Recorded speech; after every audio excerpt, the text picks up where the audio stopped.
오늘도 우리를 주님의 전으로 발걸음을 인도하시고 우리의 마음을 열고 귀를 열어 주님의 말씀을 듣게 하셨사오니 이 시간이 은혜의 시간이요 우리의 심령이 변화되고 새로워지는 복 있는 시간이 되게 하옵소서. 사랑 많으신 우리 구주 예수 그리스도의 이름으로 기도드리옵나이다. 아멘. 우리 인생 가운데 세 가지 중요한 만남이 있다고 합니다. 첫째 만남은 부모님과의 만남입니다. 사실 내가 어떻게 결정할 수 있는 건 아니에요. 그런데 좋은 부모님을 만난다는 건 지상 최고의 복일 수 있습니다. 두 번째 중요한 만남이 있다고 그래요. 그건 뭐냐면 후반부의 인생을 걸어갈 배우자와의 만남입니다. 내가 선택하고 내가 판단한 거지. 같이 걸어가야 될 길이 멀기 때문에 좋은 배우자와의 만남은 중요한 것입니다. 그리고 세 번째, 좋은 스승과의 만남이 있다고 합니다.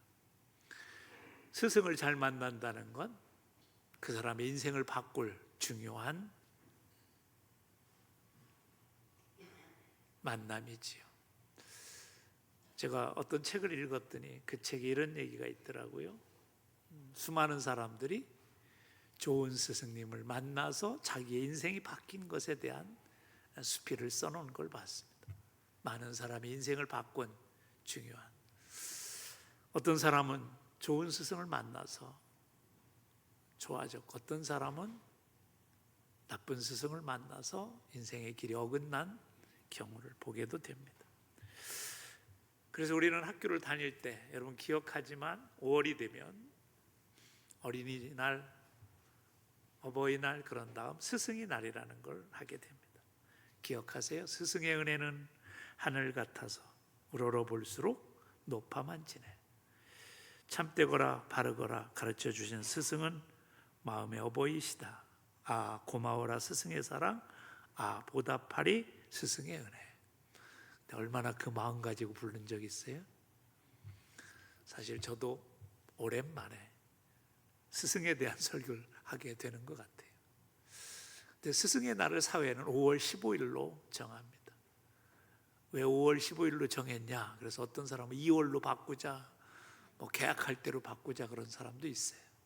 그런데 5월 15일을 한 이유가 있어요.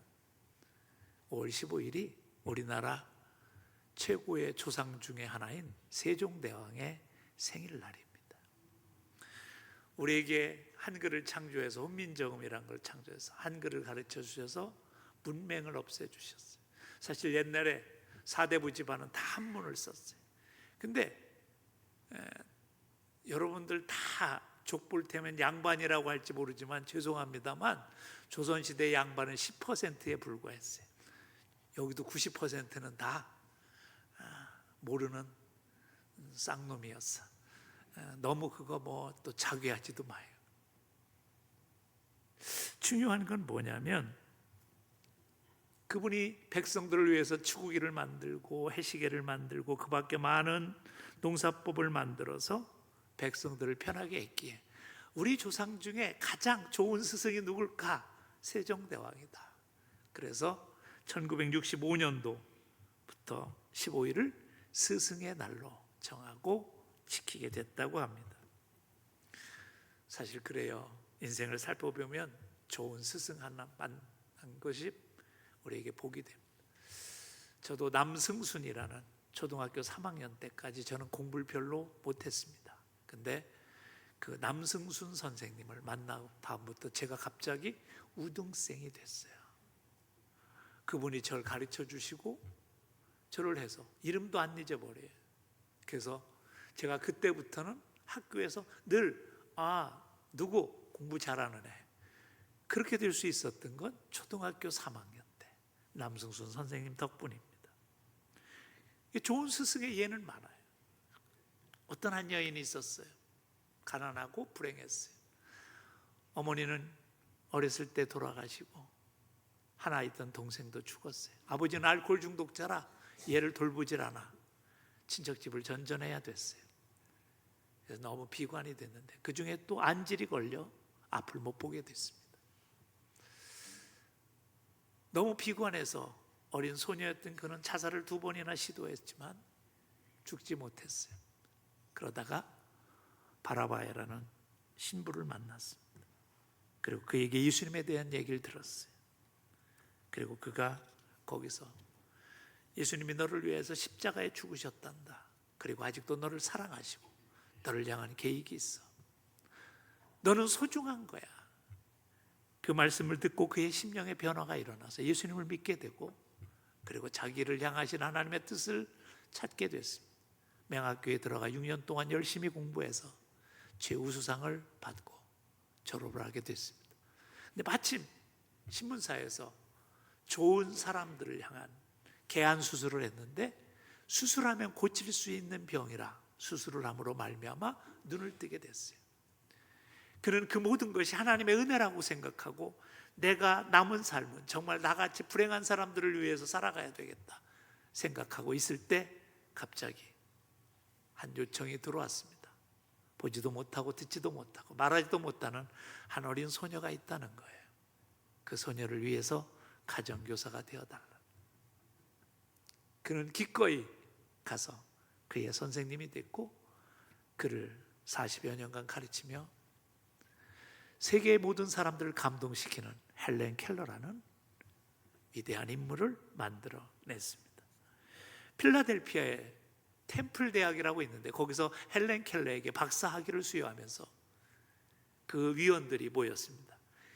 이 여인을 이렇게 만들 수 있는 사람은 이건 전적으로 선생님 때문이다. 그래서 그 선생님인 셜리반에게 명예 박사학위를 수여하게 됐습니다. 그럼 가만히 생각해 보세요. 바야바라 같은 신부님이 없었으면 어떻게 셜리반이 살아날 수 있겠어요? 헬렌 켈러 같이 보지도 듣지도 못하고 말하지도 못하는 이 한 소녀가 세계의 사람들을 감동시킬 수 있는 사람으로 만들 수 있었던 건 셜리반이 없었으면 어떻게 가능해요? 그래서 한 사람의 헌신과 한 스승의 그 가르침이 인간의 운명을 바꿀 수 있다는 거예요. 그런데 우리가 스승이라고 하는 것은 단지 학교에서 우리를 가르쳐준 그분만을 스승이라고 말할 수 없습니다. 교회에서는 우리의 말씀을 가르쳐주는 교역자들도 스승이 될 수 있고 주일학교 청소년부를 다니는 아이들은 교회에서 가르쳐주는 선생님도 교사에도 스승이 될 수 있습니다. 아니 그뿐이겠어요? 내가 사회에 나가서 나를 가르쳐준 사수, 나를 가르쳐준 지도엔 그런 수많은 사람들이 또한 나의 좋은 스승이 될 수 있고 진짜 중요한 스승은 누구예요? 부모라는 스승. 가정에서 가장 많은 영향력을 끼치고 우리의 인생을 사실 거의 80% 이상을 감당하는 우리의 부모가 우리의 진정한 스승입니다. 그렇게 본다면 우리 여기서 단 한 사람도 스승이 아닌 사람이 없는 거예요. 그렇다면 우리가 좋은 스승이 되려면 어떻게 해야 될까 하는 거죠.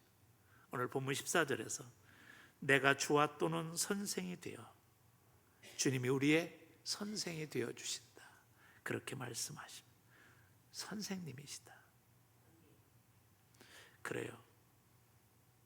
예수님 우리의 참 스승이 되어 주셔서 우리가 어떻게 세상 사람들에게 영향력을 끼치며 살아갈까, 우리가 어떻게 좋은 스승이 될 수 있을까를 가르쳐 주십니다.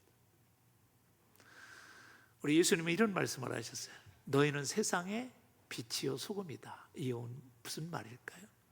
세상 사람들에게 빛의 영향력을, 소금의 영향력을 끼치며 사는 좋은 스승이 되어야 된다는 말입니다. 그래서 우리가 중요한 거예요. 이 스승의 주일을 맞이해서 우리가 참 스승이신 예수님의 그 모습을 배움으로 말미암아 우리가 세상 사람들에게 좋은 영향력을 끼치는 그런 좋은 스승이, 좋은 부모가 돼야 된다는 거예요. 예수님 마태복음 11장에 보면 이런 말씀을 하십니다. 나는 마음이 온유하고 겸손하니 내게 배우라. 그래요. 내게 배우라.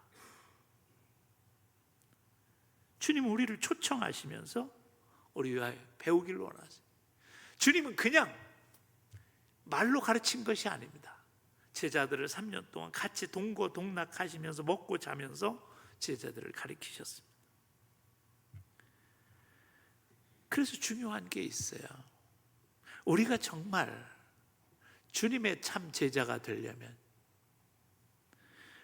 주님이 우리의 참된 스승으로 모시려면 우리가 주님을 닮고 주님을 따라가는 삶을 살려고 애써야 된다는 거죠. 주님 우리에게 이렇게 경고하신 적이 있습니다. 야, 너희는 랍비라 칭함을 받지 말라. 함부로 스승의 역할을 감당하지 말라. 이 말은 역설적인 겁니다. 무슨 얘기예요? 좋은 스승이 돼야 된다는 거죠. 좋은 부모가 돼야 된다는 거예요. 그러면서 이런 경고를 하셨어요. 어린아이 하나를 실족케 하면, 낙심시키면 연자 맷돌을 목에 걸고 바다에 빠져 죽게 하는 것이 더 낫다. 이것도 역설적인 교훈입니다. 우리 말 한마디가 사람을 죽입니다. 제가 어느 권사님이 목소리가 좋아요. 그래서 맨날 찬양대를 하라고 내가 그렇게 얘기하면 자기는 죽어도 못한대요. 이유가 뭐냐? 초등학교 때 선생님이 음악 시간에 노래 불러서 실기 시험을 이제 보는데 너는 다시는 노래하지 말라. 그 한마디가 평생을 지배하고 있다는. 그래서 서서 노래하려면 안 된대. 한마디가 사람을 죽인 거예요. 그래서 함부로 선생이 되지 말라는.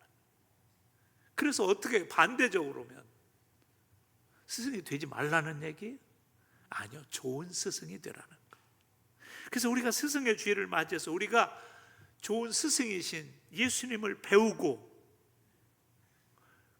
그분을 따라서 내 주변의 사람들에게 좋은 스승의 역할을 감당할 수 있어야 된다는. 사람은 성장하면서 몇 분의 스승을 만나게 됩니다. 첫째는 부모라는 스승을 만나. 나도 모르게 어렸을 때 나를 젖먹이고 키워가면서 나에게 가르쳐주는 그런 가르침, 사실 이게 가장 큽니다. 두 번째는 우리가 첫 번째 유치원에 가거나 요즘 어린이집에 가가지고 하긴 한돌 지나니까 어린이집에 맡겨가지고 부모의 영향력보다 어린이집 선생님의 영향력을 더 받는 이상한 세대가 되긴 했어요. 그런 선생님이 있습니다. 주일학교 선생님을 만나. 또한 학교의 선생님을 만나. 어디 그뿐이겠어요. 사회에 나가면 나를 또 가르쳐주는 그런 선배, 스승들이 우리 안에 있습니다. 그러나 마지막으로 가장 중요한 게 있습니다.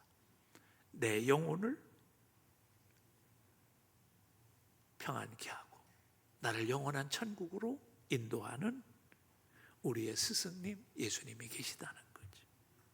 그래서 우리가 참 중요한 거는 참된 우리의 스승이신 예수님을 닮아가야 된다. 사람은 솔직한 얘기로 해서 어떻게 배우느냐에 따라 그 인생이 달라집니다. 그리고 우리는 또한 배우고자 해도 때로는 좋은 스승을 만나지 못해서 헤매게 될 때도 많습니다. 근데 오늘 주님이 이렇게 초청하세요. 내게 와서 배워라. 내게 와서 배워라. 주님의 말씀을 통해서 우리가 주님을 배우고 주님의 인도하심을 받을 때 우리의 삶이 새로워진다는 거예요. 하나님의 백성이 어떻게 살아야 되는가? 이 땅에서 우리가 어떻게 살 때 참된 안식과 평안과 쉼을 얻을 수 있을까? 그걸 배우게 된다는 거예요. 우리가 마태복음 11장 29절에 주님이 이렇게 말씀하세요. 나는 마음이 온유하고 겸손하니 나의 멍에를 메고 내게 배우라. 그 다음에 중요해. 그리하면 너의 마음이 뭐예요? 쉼을 얻으리니. 참 평안을 얻는다. 참 평안을 얻는다. 여러분, 우리는 지금까지 뭘 배워왔어요? 세상의 지식을 배웠어요. 세상의 논리를 배웠어요. 요즘에는 참 배울 창구가 많아. 얼마 전에 저희 집에 파라솔이 고장났어. 가서 묶어 놨다가 버릴까 말까 고민하다가 아니야, 한번 해보자. 그래서 너튜브를 찾아봤어. 그랬더니 파라솔을 고치는 방법 자세하게 나오더라고. 그래서 그걸 쭉 연구하고 제가 주문해서 1시간도 안 돼서 새 거로 만들어 놨습니다. 세상에서 배울 게 많아요. 요즘은 은퇴하면요, 정부에서 공짜로 배우게 한대. 뭐를? 빵 굽는 법, 커피 바리스타, 목공, 뭐 여러 가지를 공짜로 배우게 해준다고 그러더라고. 그래가지고 막 배우러 다니는 우리 은퇴하신 목사님들이 있어요. 근데 문제는 그렇게 세상에서 배우는 많은 지식과 정보가 있어도 그것은 뭐예요? 우리의 마음에 쉼을 주진 못해요. 마음의 평안을 주진 못해요. 우리가 아무리 석학에 가서 배우고 위대한 그런 어떤 진리들을 배운다 할지라도 우리는 참 쉼을 얻진 못해요. 그런데 우리 주님께 오면 참 쉼을 얻게 해주신다고 하는 거예요. 사실 여러분 인생은요, 거의 배운 수준으로 살아가게 돼 있어요. 그래서 영국 속담에 이런 얘기가 있습니다. 책 2권 읽는 사람이 1권 읽는 사람을 지배한다라는 얘기예요. 그러니까 정보와 지식이 많은 사람이 그렇지 못한 사람을 지배하고 살아가는 세상이 이 세상이에요. 그래서 사람은 자기가 배운 대로 사는 거예요. 학교에서 가서만 배우나요? 아니요. 친구와 놀다가도 배우고요, 가정에서 부모한테도 배우지만 사회에 나가서 사회사람을 만나면서 배웁니다. 그리고 그 배움이, 지식이 큰 사람이 세상의 지혜를 알게 되고 그 세상의 지혜가 큰 사람이 어때요? 많은 것을 소유하게 되는 거죠. 근데 우리 주님은 뭐예요? 그게 아니라 마음을 배워라 이 말이에요. 나는 마음이 온유하고 겸손해 내 멍에를 메고 내게 배우라 하는 얘기는 뭐냐면, 너희들이 지금까지 배웠던 그 세상의 지식이 너희를 평안하게 하는 게 아니라 내가 주는 지식, 내가 주는 지혜가 너희를 평안하게 하리니 다시 배우라 이 말이에요. 거기에 사실은 다시 배우라는 말이 들어있는 거예요. 여러분, 기술을 배우고 학식을 배우고 많은 정보를 배우는 것 중요합니다. 그런데 마음을 배우라 초청하시는 우리 주님, 그것이 인간의 삶의 가장 중요함을 가르쳐 주시는 주님, 그분이 우리 안에 있다는 사실이 얼마나 위로가 되는지 몰라요. 여러분, 그래요. 인간의 행복, 인간의 남은 시간, 우리에게 주어지는 복은 우리 마음에 있습니다. 밀턴이라는 사람은 그래서 이런 얘기를 했습니다. 마음은 천국도 지옥으로 만들고 지옥도 천국으로 만들 수 있다 그랬어요. 그래서 재미난 얘기가 있어요. 교도소하고 수도원하고는 똑같은 환경이에요. 아침에 일어나는 시간이 정해져 있고, 일하는 시간, 밥 먹는 시간이 정해져 있고, 일하는 시간이 정해져 있어요. 그런데 수도원이 천국이 될 수 있는 비결은 하나밖에 없다는 거예요. 똑같이 사는데 나가지도 못해 거기도 들어가면. 하나 뭐냐? 마음이라는. 그 마음이 그들을 천국으로 인도한다. 그래서 헬렌 켈러는 이런 말을 했습니다. 이 세상에서 가장 좋은 것들은 눈으로 볼 수 있는 게 아니고 손으로 만질 수 있는 게 아니라 우리의 마음으로 느낄 수 있는 것이다. 그런 멋진 말을 했어요.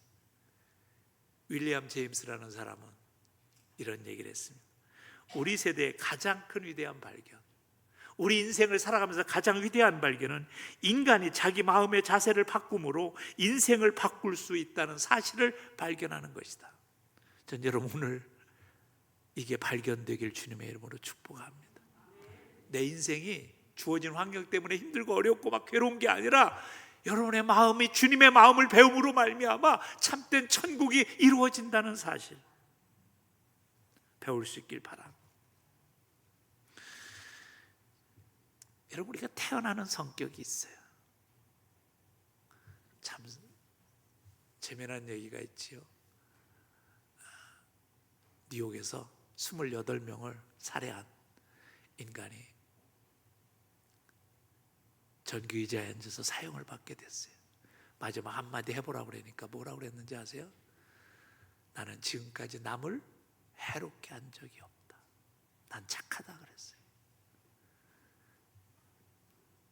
그럼 28명 왜 죽였어요? 그 사람들이 나를 괴롭혔기 때문에 죽였다. 맞는 말 같아요? 사람은 다 자기가 착하다고 생각한다. 그래서 이런 얘기가 있어요. 온순함이 있고 온유함이 있다는 거예요. 온순함은 다 자기가 사람이 착하다고, 여기 나는 성질이 못됐다 그런 사람 손 들어보세요. 제가 그런 사람은 특별히 어떻게 10만 원을 드려야 되나? 다 착하다고 그래요, 여러분. 근데 솔직히 이렇게 쳐다보세요. 저 사람 못된 사람 있지요? 있어. 누군지 있어. 그게 인간이에요. 그래서 중요한 게 있어요. 온순한 사람은 많아요. 근데 온유한 사람은 작습니다. 온순한 사람과 온유한 사람의 차이가 뭔지 아세요? 온유한 사람은요, 세상 사람들이 성질이 더럽다고도 하고 나쁘다고도 했었어. 그런데 온유해졌어. 왜? 주님의 마음을 배워서. 나는 마음이 온유하고 겸손하니, 이건 주님이 주신 마음이에요. 주님이 주신 마음이 있어서 내 마음에 내가 죽고 누가 산 거예요? 주님이 사신 거예요. 그래서 여러분, 이 온유한 마음은 뭐냐면 내 마음이 아니라 주님의 마음을 배우는 거예요. 가끔 이런 분들이 있어요. 아유, 나는 이제 성질이 더러워가지고 할 수 없어요. 아니요, 주님의 마음을 안 배우셔서 그래요. 아유, 나는 성질이 급해가지고. 아니요, 주님의 마음을 안 배우셔서 그래요. 그 말은 합리화될 수 없어요. 단지 내가 주님의 마음을 안 배워서 문제가 되는 거죠. 사도 바울은 사실 성질이 괴팍했던 사람이에요. 여러분 아시지만 마가라고 선교여행 갔어요. 근데 마가가 힘들다고 도망갔어. 그 다음부터 내가 마가라는 인간하고는 어디 다니나 봐라. 그래서 바나바가 삼촌이기 때문에 마가 데리고 가자.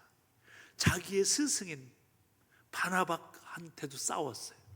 마가 안 된다고. 그랬더니 그가 나중에 감옥에 갇혀서 빌립보 교인들한테 뭐라고 얘기하는지 아세요? 이렇게 말합니다.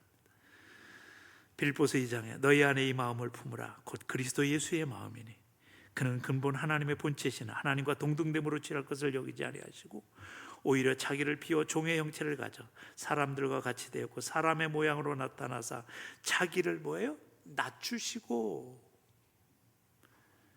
죽기까지 복종하셨으니. 주님이 마음을 갖는 건 뭐냐면 나를 죽기까지 복종하는 거예요. 주님의 말씀에 내가 죽는 거예요. 근데 여러분, 성질이 나는데 어떻게 그럴 수 있겠어요? 그래서 우리 주님이 주님의 마음을 배우는 방법을 이렇게 설명하십니다. 내 멍에를 메고 내게 배우라. 멍에라는 게 뭐냐면요, 우리나라는 소 한 마리가 끄는데 이걸 아주 각박한 땅, 황폐한 땅은 어떻게 해요? 소 2마리쯤 끌어야지. 그래서 유대 나라는 2마리 소를 가지고 끌어요. 그럼 그 목에다 서로 나무로 해가지고 연결해서 같이 갈 수 있도록 꼭 묶어 놓은 그게 멍에예요. 그러면 이 표현이 뭘까? 2마리가 같이 가야 안 힘든 거예요. 주님과 함께 멍에를 같이 매자는 건 주님과 함께 가자는 거예요. 함께 한다라는 뜻이에요. 그래서 우리가 주님과 함께 가는 것이 뭐예요? 주님의 마음을 배우는 거예요. 멍에를 매는 거예요. 그래야 주님을 배울 수 있어요. 오늘 찬송 우리가 주와 같이 길 가는 것 즐거운 일 아닌가 그랬어요? 근데 여러분, 멍에라는 단어는 뭔가 몰라도 좋아요, 쉬워요, 힘든 거라고요. 여러분 같이 한번 생각해 보세요. 우리가 함께 누구하고 일하는데 여러분보다 힘센 사람하고 같이 무거운 짐을 들게 됐어요.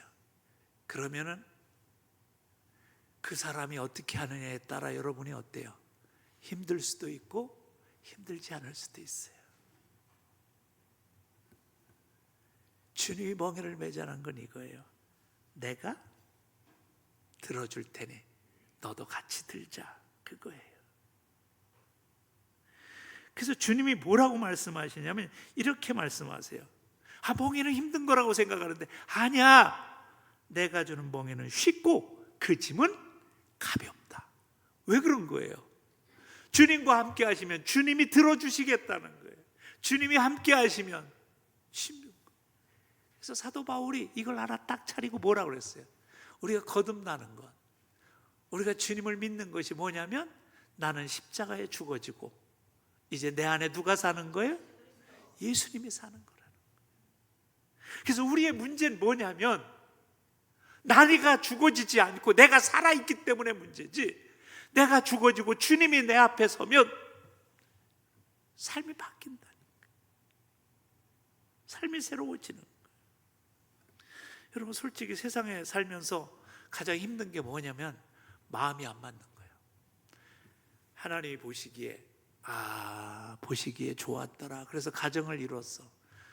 아니, 결혼할 때 나는 왼수 되려고 결혼한 사람 손 들어보셔. 없어. 다 행복하려고 결혼했어. 근데 왜 안 좋아요? 마음이 안 맞아. 마음이 안 맞아. 그리고 또 이렇게 얘기해. 하나도 안 맞아. 하나도 안 맞아. 그럼 괴로워지는 거예요. 그럼 뭐가 되는 거예요? 지옥이 되는 거죠. 아니, 어디 그뿐이겠어요. 가정만 문제예요? 직장도 똑같아요. 직장에 가서 거기서 한 명만 나와 틀어지면 아예 안 맞아. 힘들어. 재미난 얘기가 있는데요. 은퇴하신 목사님이 있어요. 그분이 학교 도움 일을 하세요. 그런데 그 조가 있나 봐. 근데 조가 이렇게 돌아가다가 하는데 그 중에 여자분이 한 명 있는데 그분하고 같이 2인 1조가 되면 괴롭대. 아주 힘들대 자기가. 그래가지고 상신을 했대. 나 좀 딴 데로 보내달라고. 아니, 목사님이 얼마나 힘들게 하는지. 직장이 행복하지 못해. 이게 마음이 안 맞으니까. 어디 그뿐이겠어요. 교회도 이렇게 쳐다보다가 난 참 찬양대를 해야 되는데 그 안에 마음이 안 맞아. 저 사람 불편한 사람이 있어요, 없어요? 있어. 그럼 누가 문제예요? 세상은 찾아보면요, 참 불편한 사람이 한두 사람은 꼭 있어요. 제가 책을 읽다 참 재미난 책을 봤어요. 내 주변에는 왜 항상 까다로운 사람이 있을까? 이런 책이 있어요, 진짜로. 제가 그 제목에 혹해가지고 봤어요. 별일 아니야. 우리 주변에 항상 까다로운 인간을 존재한다는 거예요. 근데 문제는 뭘까요? 나도 까다로운 거예요. 나도 까다로운. 내 마음이 주님의 마음을 가지면 평안 안 돼. 내 마음이 불편하니까 불편해지는 거예요. 우리 솔직히 얘기해서 한번 옆 사람 쳐다보시면 저 사람 좀 불편해. 그런 사람이 있을 거예요. 근데 솔직히요, 내가 불편하게 하는 사람도 많아요. 그 이유는 하나예요. 주님의 마음을 가지. 내가 살고 주님이 죽으니까 그래요. 내가 죽고 주님이 살아야 되는데, 그래야 주님의 마음을 갖는 거예요. 주님과 함께 하는 거예요. 근데 이게 참 안 되지요. 그래서 주님이 이런 말씀을 하셨어요. 요한복음 14장에 보면 보혜사 곧 아버지께서 내 이름으로 보내실 성령, 그가 너에게 모든 것을 가르치시고 내가 너에게 말한 모든 것을 생각나게 하시리라. 성령님께서 우리를 도와주시겠다. 보혜사, 돕는 자, 내 곁에 두셨다는 거. 여러분이 그게 잘 안 될 거예요. 내 자존심이 죽어지고 내 자아가 죽어지는 게 잘 안 될 거예요. 내 주장, 내 고집이 죽어지는 게 잘 안 될 거예요. 그래서 성령님의 도우심을 필요. 우리 후배 목사님 중에 성질이 좀 욱하는 사람이 있어요. 오늘 차를 운전하고 가는데 앞에 차가 까작까작거리더래. 성질이 막 났어요. 근데 이게 계속 하면서 그러는 거야. 안 되겠다. 그래가지고 차를 옆으로 싹 가가지고 이제 창문을 열고 주먹 쥐고, 너 운전 이렇게 똑바로 해, 이렇게 얘기하려고 한 거예요. 이렇게 주먹으로. 근데 갑자기 주님이, 성령님이 마음에 이러더래. 손을 펴라 그러시더래. 이렇게 하려다 손을 딱 폈대. 근데 주님이 또 이러시대. 손을 흔들어라 그러시더니 또 마음에 이러더래. 야, 웃어. 억지로 웃었대. 아마 그 친구는요, 의아했을 거예요. 저 인간이 왜 그러나. 근데 그리고선 그 차는 가버렸어요. 근데 갑자기 자기 마음에 눈물이 나도 두 눈에서, 주님이 내 인생을 간섭하시는구나, 성령님을 통해서 내 인생을 간섭하시는구나, 그러셨다는 거예요. 여러분, 이게 중요한 거예요. 성령님이 내 인생을 간섭하시면 내 삶이 달라지는 거예요. 가끔요, 교회에서 일을 하고 뭐 할 때 보면 와가지고 꼰대 노릇 하시는 분이 있어요. 이걸 이렇게 해야지, 저건 이렇게 해야지, 뭐는 어떻게 해야지 막 해야 하는. 그러면요, 듣고 있던 사람들이 다 이래요. 아, 피곤해. 그런데요, 그럴 때마다 한번 생각해 보세요. 내가 저렇게 말하면 저 사람의 마음은 어떨까? 성령님이 작동하면 그게 생각나는데, 성령님이 작동 안 하면, 평소에 기도하지 아니하고 말씀 보지 아니하고 그러면 이게 작동하지 않아요. 그래서 어떻게 해요? 선생스러운 스승이 되는 게 아니라 꼰대가 되고 마는 거죠. 사랑하는 성도 여러분, 이제 말씀을 마치려고 합니다. 오늘 이 시대에 좋은 스승이 필요한 시대입니다. 여러분의 자녀들은 여러분이 좋은 부모가 되기를 원하고 있을 거예요. 우리가 좋은 스승, 좋은 부모, 그리고 주님이 말씀하셨던 것처럼 너희는 세상의 빛이라. 빛의 역할을 감당하려면 어떻게 해요? 주님의 마음을 배우셔야 돼요. 그리고 작동하셔야 돼요. 성령님이 우리를 가르치시는 것이에요.